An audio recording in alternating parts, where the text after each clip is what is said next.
قل هذه سبيلي أدعو إلى الله. لك ايه؟ في مرة قصة حدثت معايا، ناس جيران لينا من علية القوم، ناس أغنياء جدا.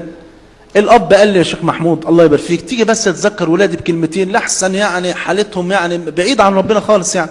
وهو راجل نفسه ما كانش بيصلي يعني، بس هو ايه يعني عايز ولاده يطلعوا حلوين يعني.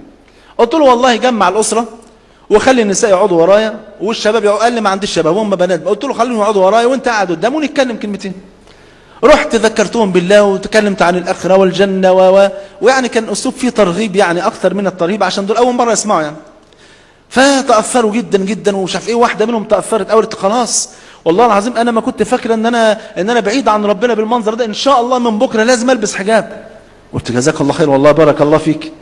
تاني يوم الراجل راح رفع سماعه التليفون، السلام عليكم يا شيخ محمود. ما شاء الله على كلامك يا اخي، ده كلامك كان ليه مفعول السحر. ده البنت ما شاء الله اتغيرت 360 درجه، مش ممكن. ده البنت مش بقت ملتزمه، دي بقت متطرفه. قلت ما شاء الله، نروح نشوف التطرف ده. فرحت البيت عندهم، لقيت البنت داخل علينا ببنطلون جينز وبلوزه ولبست اشارب. قلت له يا عم الحاج ده مش تطرف، ده ارهاب.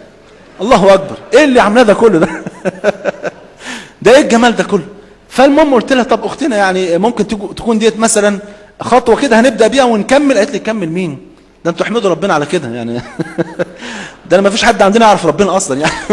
ده انا اللي فيهم يعني. ده انا اعتبر بالنسبه لعيلتي اعتبر من 10 المبشرين بالجنه يعني.